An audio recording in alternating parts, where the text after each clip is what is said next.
In section 7.3, we look at how we can use Lewis symbols and Lewis structures to illustrate how electrons are transferred in ionic bonds and are shared in molecular or covalent bonds. So, as we've mentioned previously, chemical bonds result from the interaction of electrons on different atoms, and the electrons that will participate in bonding are called the valence electrons. These are the electrons that are in the outermost shell for the main group or A group elements. As we've talked about previously in general chemistry, some arrangements of electrons are more stable, that is less likely to change, than others. In particular, what we note is that the 8 valence electron arrangement or octet of the noble gases is very stable. So, we define a valence electron of a main group element as an electron in the outermost shell. And those electrons will always be in an S or a P subshell. The American chemist Gilbert Lewis developed a really nice little system to illustrate the number of valence electrons a main group element has. And it's pretty simple. What we do in the Lewis symbol is we place dots equal to the number of valence electrons around the symbol. So you can see all of those main group elements in group 1A have 1 dot, those in group 2A have 2 dots, 3A 3 dots, and so on, all the way up to group 8A, which have 8 dots, with the exception of helium, which has only 2 dots. So a few things to take note of. It doesn't matter where you put the first dot. When it comes to adding more dots, you put them individually in any order until all of the 4 compass points are taken up, and then only then do you begin to double up, and we never more than double up, so we never have more than 2 dots at each of the compass points. And so that's it. It's a pretty simple system, and you can see that everything in group 1A has 1 dot or 1 valence electron, everything in group 2A, 2 dots or 2 valence electrons, and so on, all the way through to group 8A, where everything has 8 valence electrons and consequently 8 dots. Lewis proposed that atoms tended to share electrons or transfer electrons so that each atom obtained has a share of a total of 8 valence electrons. That is, when atoms form bonds, whether they be ionic bonds or covalent bonds, the atoms want to end up with a noble gas-like electron configuration. And that's referred to as the octet rule. Now, something that's kind of cool about the Lewis symbols is when we look at the non-metals, the number of unpaired dots indicates what we call the bonding capacity, or sometimes people call these the octet vacancies that an atom has. And this indicates the number of bonds that that atom tends to form when it undergoes covalent bonding. So, for example, carbon really likes to form 4 bonds, whereas fluorine really likes to form 1 bond, and neon with no unpaired dots doesn't like to form chemical bonds at all. So one thing that you'll want to be able to do is draw the Lewis dot diagram of an A group element, or what we call a main group or representative element, or a common monatomic ion from one of these guys. So let's look at this one. It says draw the Lewis dot diagram for a Be2+ cation. So remember that 2+ means that the beryllium atom here has lost 2 electrons. So here it is here. Starts with 4 electrons, 1s2, 2s2, and then it's going to lose 2 electrons to get the positive charge, so it's going to lose those guys there. So it starts with electron configuration of 1s2, 2s2, ends up with electron configuration of 1s2. So now we can go ahead and draw the Lewis symbol. And so it's going to look like that.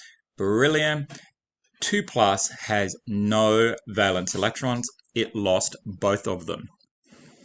So as we've seen, Lewis symbols can be used to illustrate the formation of ions, but they can also be used to illustrate the formation of ionic compounds.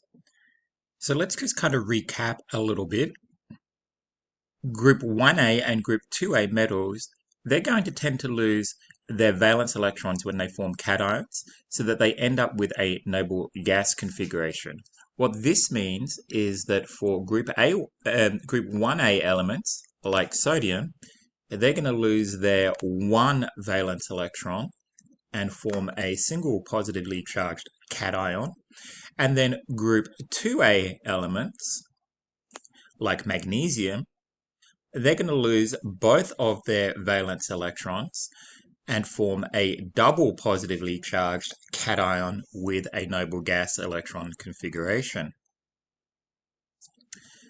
The nonmetals that are in groups 4A through 7A, they're going to tend to gain electrons to form anions with a noble gas configuration. So for example, a group 7A element with 7 valence electrons, like fluorine, will gain 1 electron, forming a single negatively charged anion with a noble gas electron configuration. A group 6A element, like oxygen, will gain 2 electrons to form a double negatively charged anion with a noble gas electron configuration. So when a metal interacts with a nonmetal, what will happen is the metal will want to lose electrons to obtain a noble gas configuration, and the nonmetal will want to gain electrons, and so there will be electron transfer to form the ionic compound. And the electron transfer is always going to be from the metal to the nonmetal, and the resulting ions will always have a noble gas electron configuration. That is, the metal will always lose all of its valence electrons, and the nonmetal will always end up with 8 valence electrons. Sometimes there'll be more than one electron that's transferred in the case of the formation of magnesium oxide. And something that's not illustrated here is that sometimes we transfer to more than one anion, or we transfer from more than one cation, or more than one metal, I should say more correctly. When that is the case, what I recommend doing is kind of like stacking them on top of each other like that. So you can see here calcium is giving its 2 valence electrons to 2 different fluorine atoms, forming the compound calcium fluoride. So if you do end up with more than one cation or anion, then I recommend stacking the elements to make that clear. I also like to put the arrows in to show how the electrons are transferred, because I just think that makes it look cool. Okay, we can also use Lewis structures to show how electrons are shared when we have covalent bonding or molecular bonding. So let's look at the first example here. Here, a hydrogen atom with 1 valence electron is colliding with a fluorine atom that has 7 valence electrons, but it's got 1 that's paired up. Now, the unpaired electrons in the Lewis symbol, they're going to try and pair up with each other. And so what that gives us is a hydrogen fluoride molecule held together via a covalent bond, which is this shared pair of electrons between the 2 atoms. Now, it can be difficult to distinguish the shared electron pairs from the pairs that are not involved in bonding. So what folks will often do is replace any shared pair of electrons with a line. There we go. So the line indicates 1 shared pair of electrons, 1 bond, and then these other 6 electrons, it's very clear that they just belong exclusively to the fluorine, and they're not involved in bonding. They're not being shared with the hydrogen atom at all. So Here are two fluorine atoms. We know that fluorine is a diatomic element, and we can see why when these guys collide, they're going to want to pair up those unpaired electrons there and share them, forming a covalent bond. There it is, right? So those electrons get paired up, and here's our covalent bond. Now we have a bunch of electrons that are not involved in bonding, and these are referred to as non-bonding pairs, or sometimes they're called lone pairs. But either or is fine. And again, it can be difficult to distinguish the bonding from the non-bonding pairs of electrons. So we normally replace the the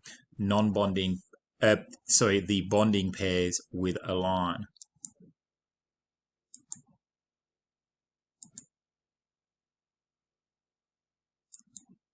Okay. Here's our last one. We've got a bromine with a fluorine. And you can see they're going to want to share those unpaired dots there. So when these guys come together, it looks like that. And we've got one shared pair in the middle there. And to make it clear, we're going to replace the shared pair with a line. And you can see you can see the formalism that we're using here to use Lewis structures to show how electrons are shared in molecules. Now, it doesn't have to be just two atoms. It can be any size molecule. So here we've got a couple of molecules where we've got 3, 4, and 5 atoms. So we can see why water forms H2O when two hydrogen atoms interact with one oxygen atom. They're going to want to pair up those unpaired dots through covalent bonding so that every atom gets an octet. Now, it's worth noticing here that hydrogen doesn't get 8 electrons around it. It gets 2 electrons around it, like its nearest noble gas, helium, which we normally draw as having the Lewis structure like that. Pairing those electrons up kind of breaks the standard rules for Lewis structures, but it illustrates that helium doesn't like to form any bonds. So we can see here we have two what we call single bonds. These are bonds composed of one shared pair of electrons between the hydrogen atoms and the oxygens. And most people will write it like this, where those shared pairs are replaced by lines. And of course, we can see here clearly that the oxygen has what we call two lone pairs or two non-bonding pairs of electrons on the oxygen. Okay, here's nitrogen interacting with 3 hydrogen atoms. Nitrogen's in group 5A, so it has 5 dots in its Lewis symbol.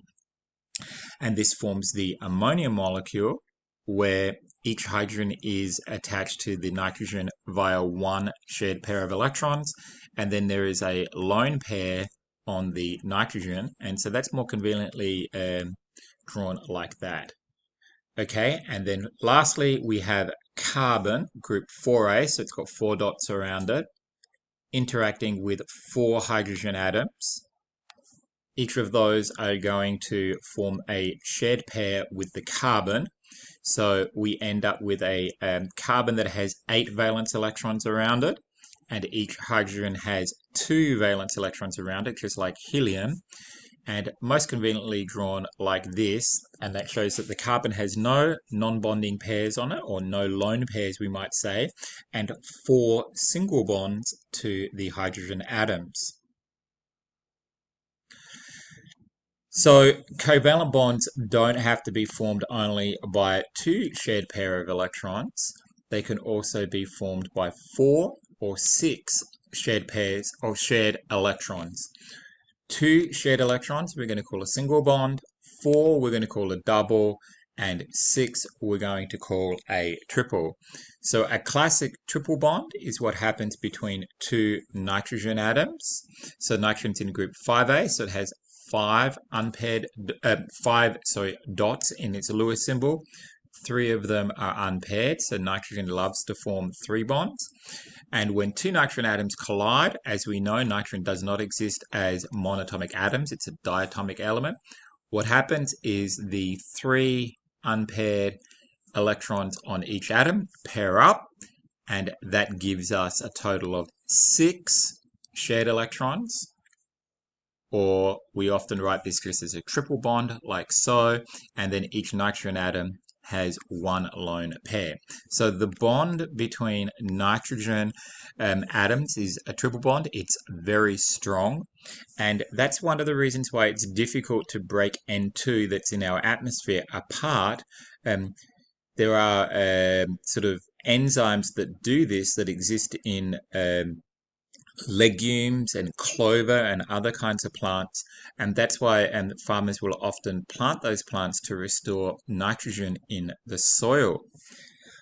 When 2 oxygen atoms interact, oxygen's in group 6A, which means that these oxygen atoms are going to have 2 unpaired dots. That's going to result in 4 shared electrons, giving us a double bond.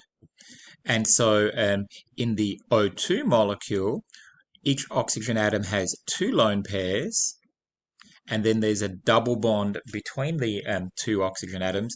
And oxygen is much more reactive than nitrogen, and that's why a lot of organisms take advantage of O2 for their metabolism, because it's modestly easy to break a double bond in comparison to a nitrogen to nitrogen, say, triple bond. Okay, now if an atom is going to form a double or a triple bond, then obviously it has to have a bonding capacity of 2 or more. So it has to have the capacity to form more than one bond. And so what that means is we're not going to see hydrogen participating in double and triple bonds, and we're not going to see elements from group 7A that only have 1 unpaired dot typically participating in double or triple bonding. Now, of course, people kind of go out of their way to find exceptions to these rules, but that's the general rule, is that the halogens and hydrogen only form 1 bond and don't form doubles and triples. Now, group 6A elements, these guys have 2 unpaired dots, or a bonding capacity of 2. So they like to form 2 bonds, and really there's 2 ways of doing this, isn't there? There's 2 single bonds, or they can form 1 double bond. So typical bonding patterns for group 6A elements will be 2 single bonds with 2 lone pairs, or 1 double bond with 2 lone pairs. The elements that are in group 5A, that's the nitrogen group, or the pnictogens, they have 3 unpaired dots in their Lewis structure, so they love to form 3 bonds. And there are 3 ways of doing this. You can have 3 single bonds and 1 lone pair. You can have a double bond and a single bond and 1 lone pair. Or you can have 1 triple bond and a lone pair. So you see, as we go to lower group numbers, from 7A, where we can only form 1 bond, to group 6A, where we could form 2 singles or a double, to group 5A, where now we can form 3 singles, a double and a single, or a triple bond.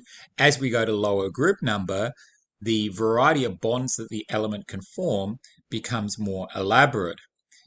Finally, we land on group 4A, and we see that carbon is the non-metal in group 4A, so the thing that typically will form molecules. And we see it has 4 unpaired dots, which is the maximum of any of the non-metals.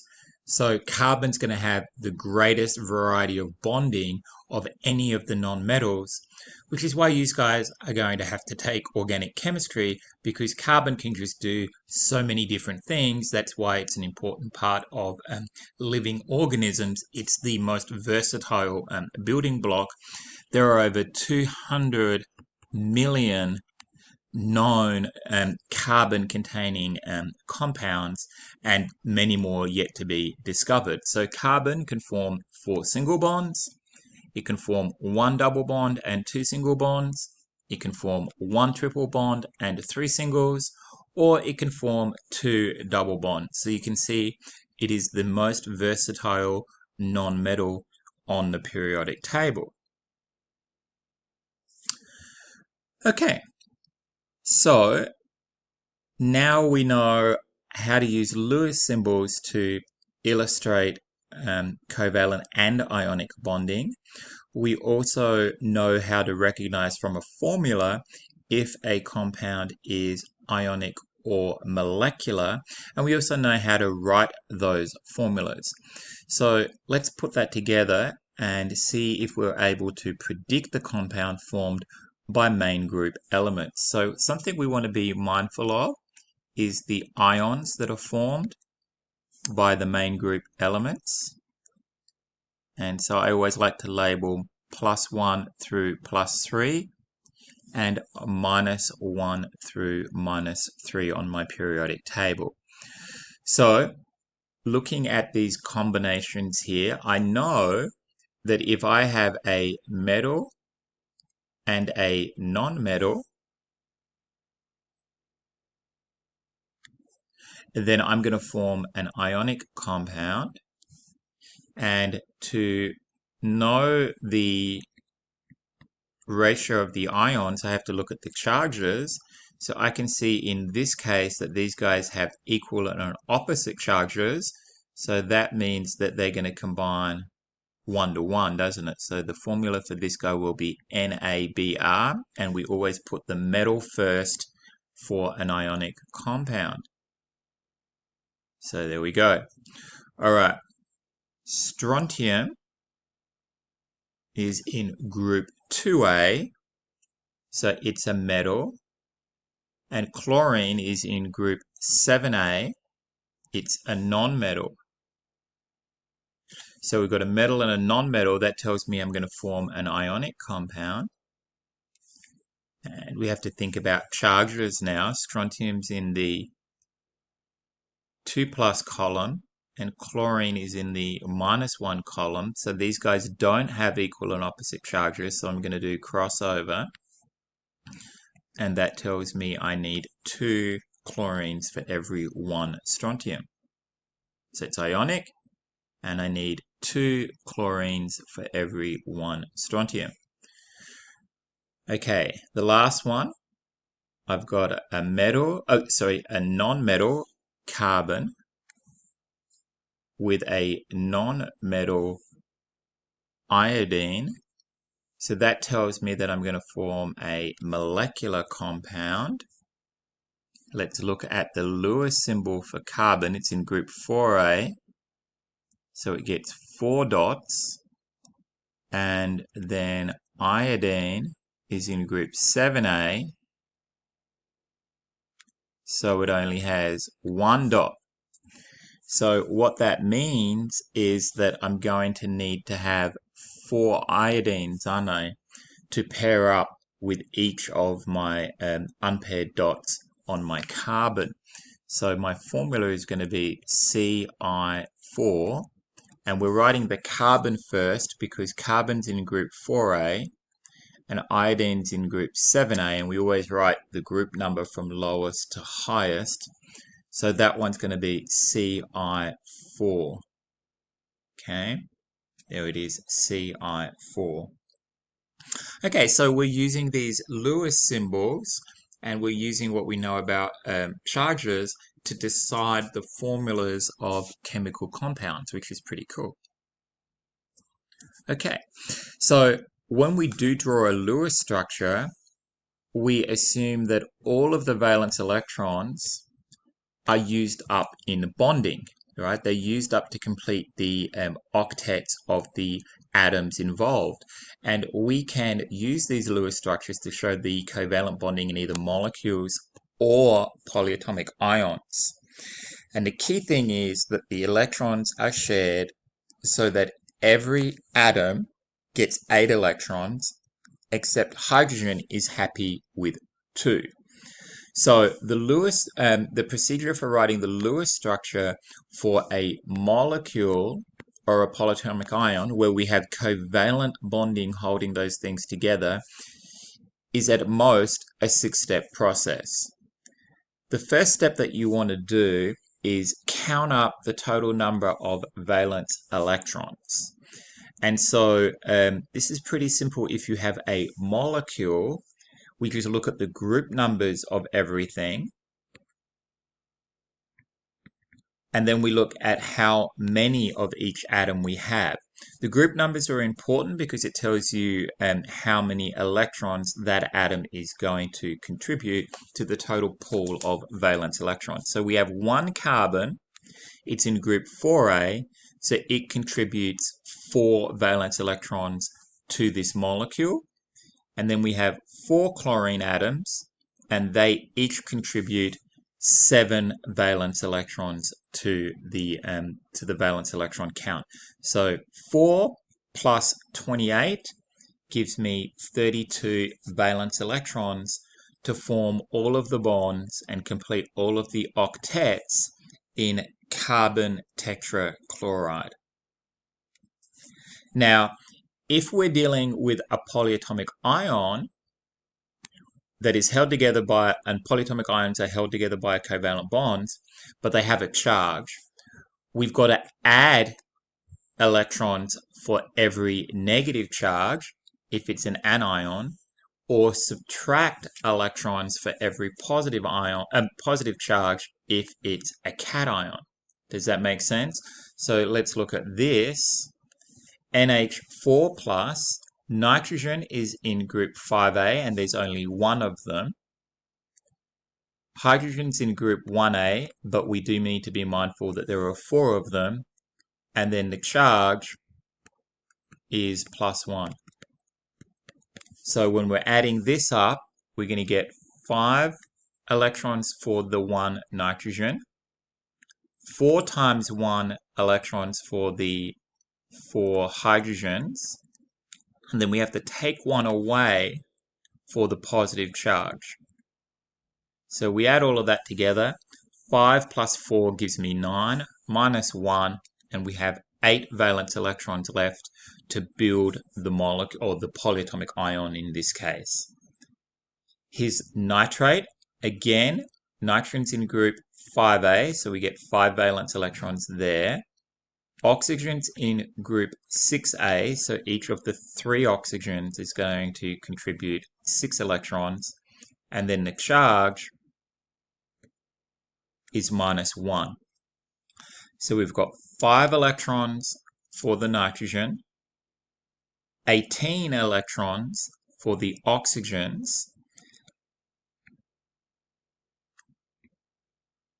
so that's nitrogen,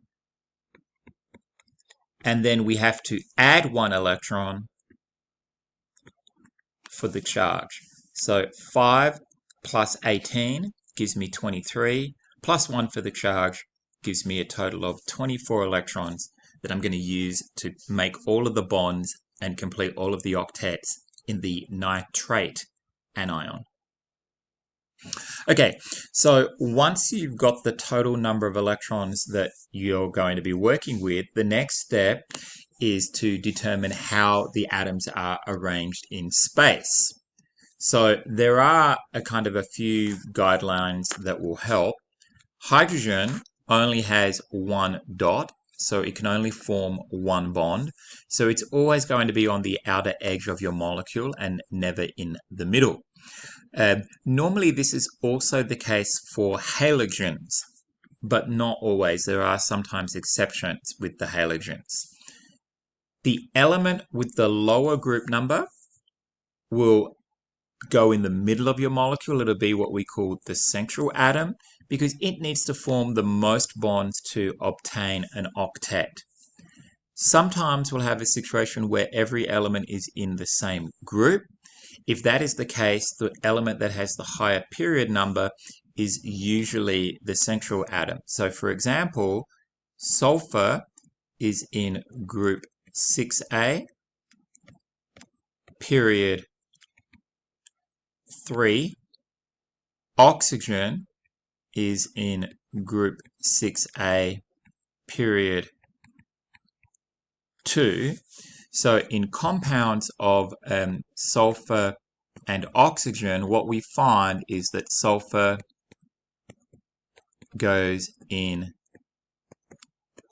the middle, right? And the reason it is in the middle is because it's got a higher period number.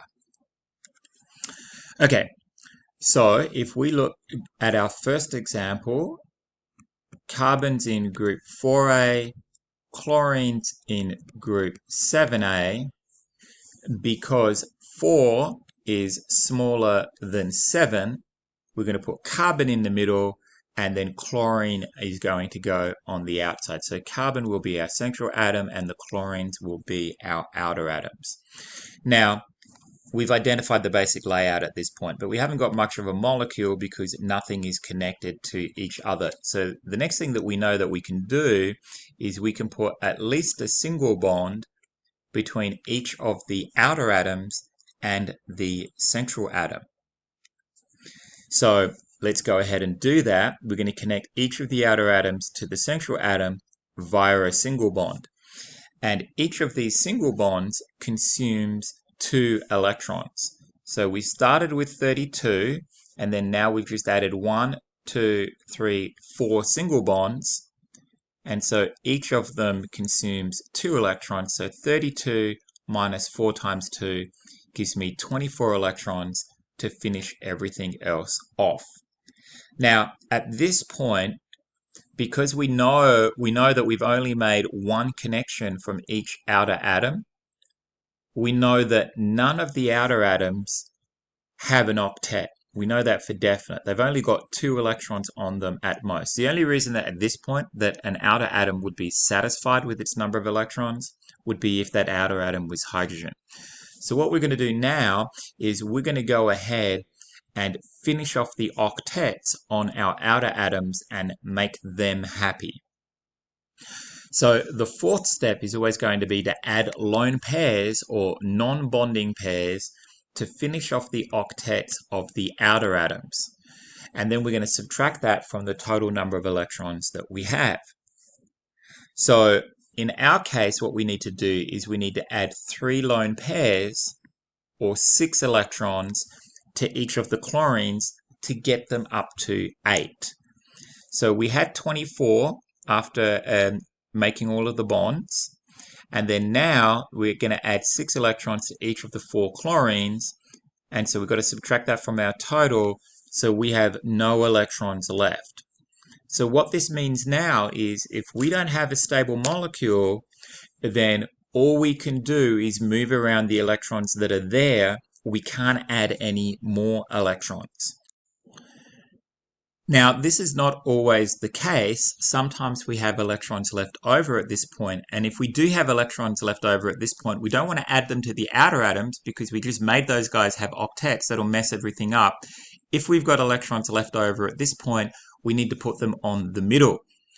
So our fifth step is always to, once we've finished off the octets on the outer atoms, is to add any remaining valence electrons to the central atom as lone pairs.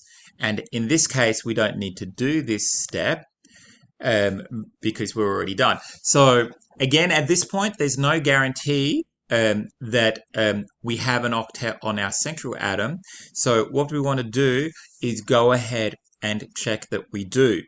So our final step is to have a look at our middle atom and make sure it has an octet.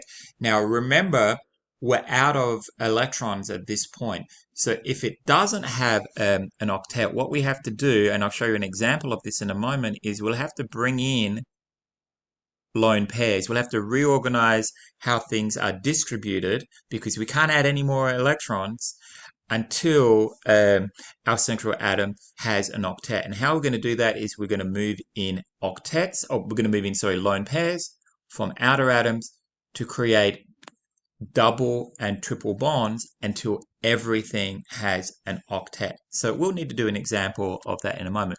But for now, our molecule looks like this.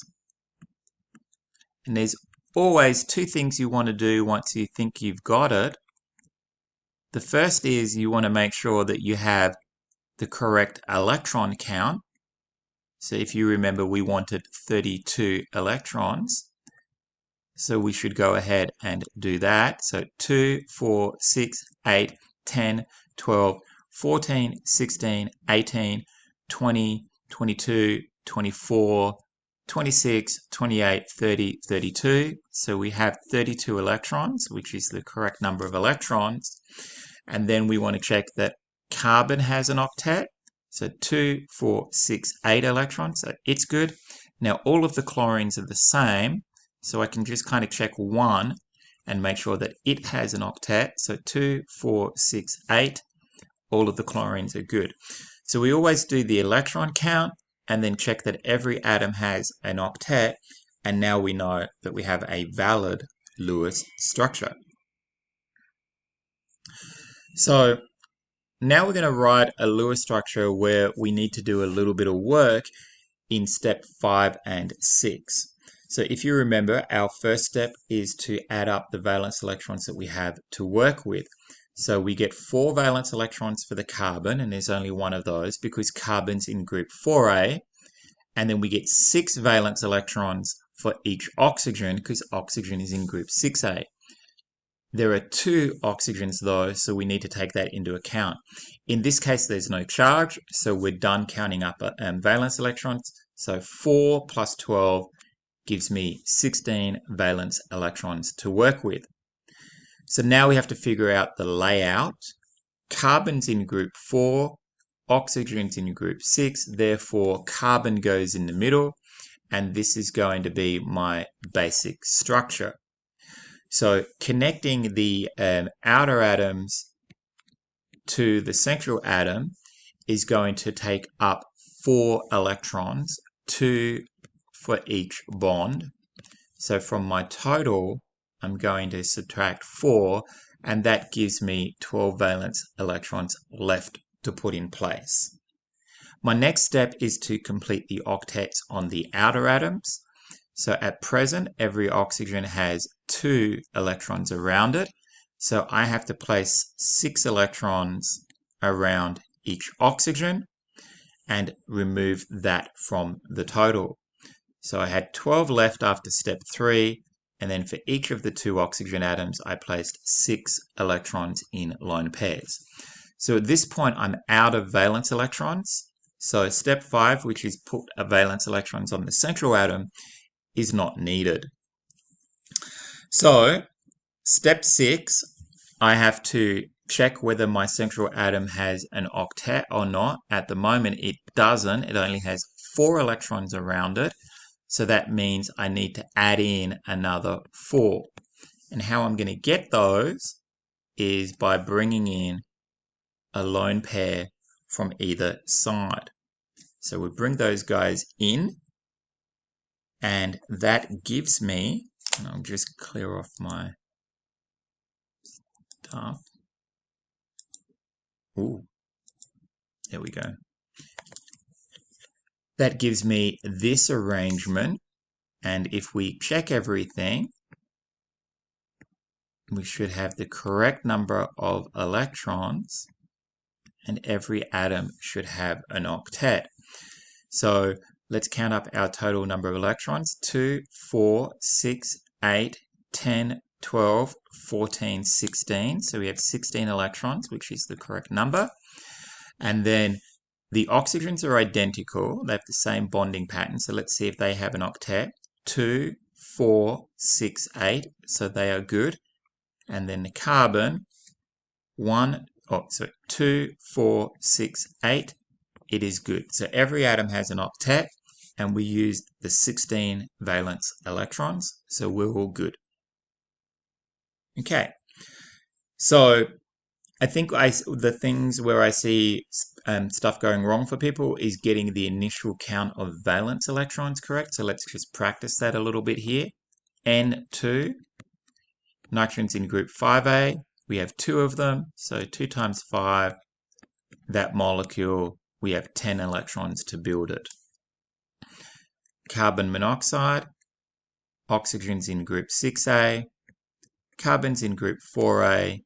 So 4 plus 6, also 10 electrons to build it. CH4, We have 4 hydrogens. They are each in group 1A. And we have 1 carbon, and it's in group 4A. So we have 4 plus 4 times 1. We have 8 electrons to build that molecule. Here's a trickier one because it's the polyatomic ion. So let's go ahead and do that. We have to add in 2 electrons for the charge. Carbon's in group 4A. Oxygen's in group 6A, and there are 3 of them. So 4 plus 3 times 6 plus 2 for the charge. So 4 plus 18 gives me 22, plus another 2, 24 electrons to build that polyatomic ion.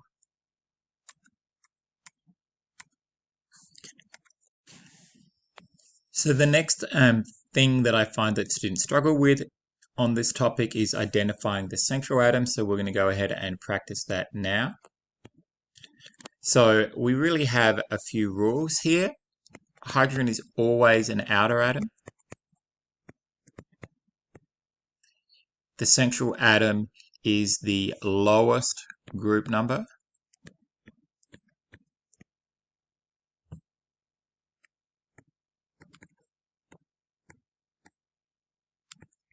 And if they happen to be in the same group, then it's the highest period number.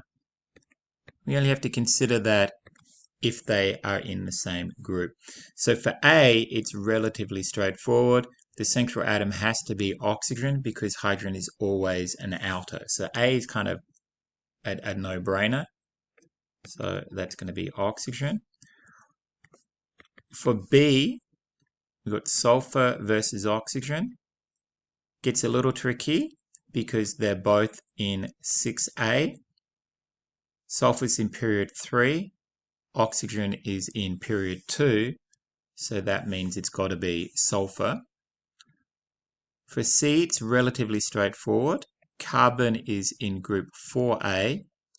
Chlorine is in group 7A. So 4 is smaller than 7, so it has to be chlorine. And for D, it's a polyatomic ion, but the charge doesn't change our rules. It's not a factor in our rules, so we've still just got carbon versus oxygen. So carbon's in group 4A, oxygen's in group 6A, so it must be carbon as 4 is smaller than 6. So there we go. So relatively straightforward. Just got a couple of rules there. Hydrogen is always an outer atom. The central atom has the lowest group number. If we have identical group numbers, we're going to go with the highest period. Okay, so another skill that's important is counting up valence electrons and understanding the distinction between bonding and non-bonding pairs. So in this problem, we're asked to count bonding and non-bonding electron pairs for the water molecule. So sometimes it can be helpful to re-sketch these out where we put the bonding pairs as a line so you can see the difference easily between the bonding and non-bonding pairs. So it says count the number of bonding pairs and the number of lone pairs around the top hydrogen atom. So hopefully you can see that it has 0 lone pairs and it has 1 bonding pair. So this is a more elaborate example. So it says we're going to count electron pairs in a Lewis structure with double or triple bonds. And so they give you a Lewis structure of the formaldehyde molecule. And the first thing I'm going to do is kind of re-sketch this with lines and then dots for only the lone pairs. So we've got a single bond to each of the 2 hydrogens, and then we've got a double bond to the oxygen, and the oxygen has 2 lone pairs on it. And then it says count the number of bonding pairs and the number of lone pairs around the carbon atom in this molecule.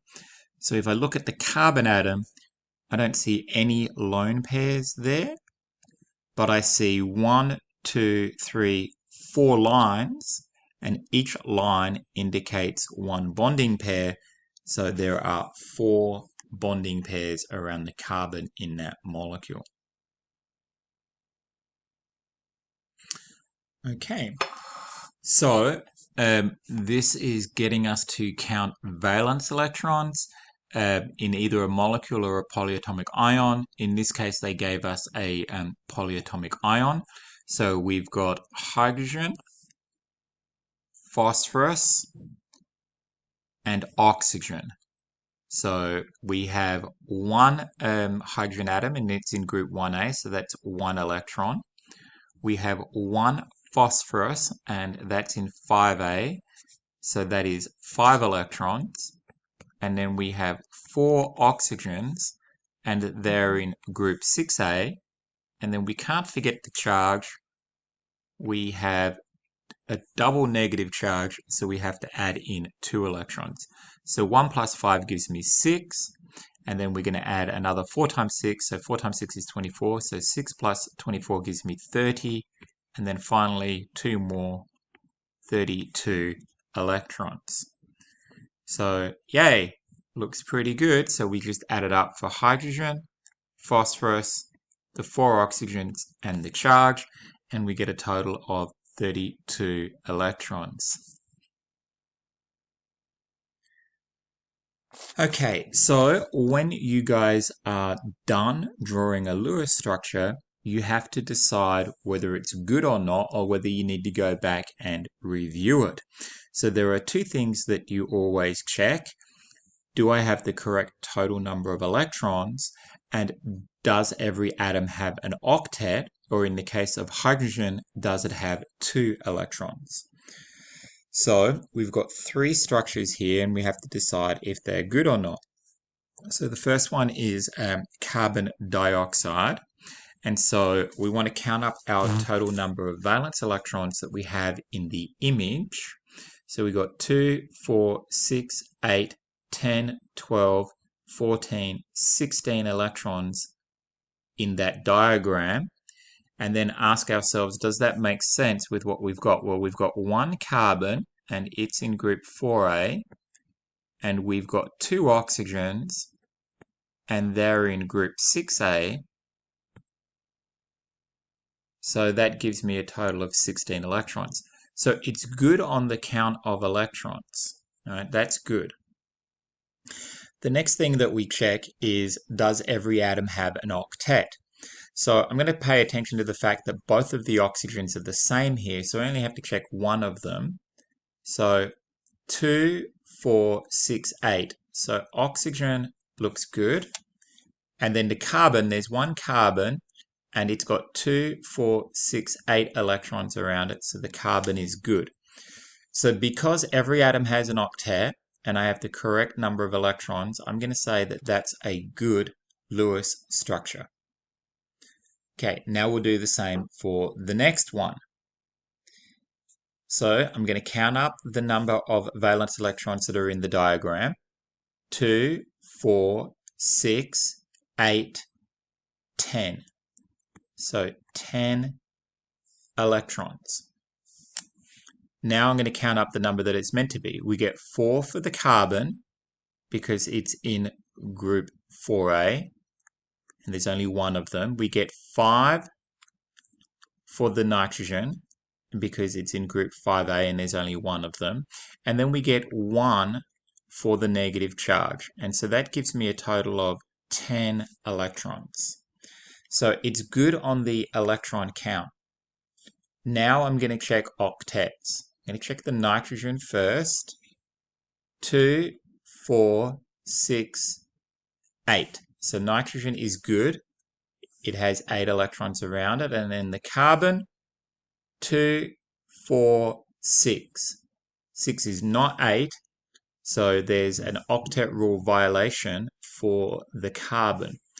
So what's wrong with it? No, it has the wrong number of valence electrons. No, it has the correct number of valence electrons. We're good there. No, it has the right number of valence electrons, but doesn't satisfy the octet rule. Yes, that's the problem. Okay.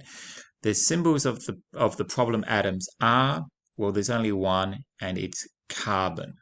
Okay, so carbon is the problem there.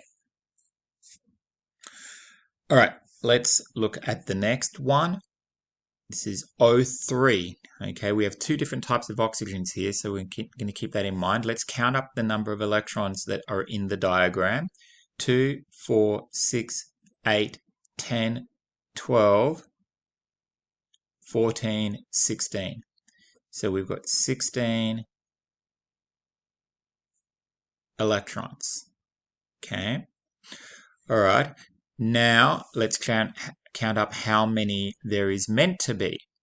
So we've got 3 oxygen atoms, and they're each in group 6A. So there should be 18 electrons. So it has the wrong number of valence electrons. It should be 18. Okay? And then we don't have to worry about anything else because that's just fundamentally can't be correct. So what we're checking in each case is, does every atom have an octet, and is the number of valence electrons correct?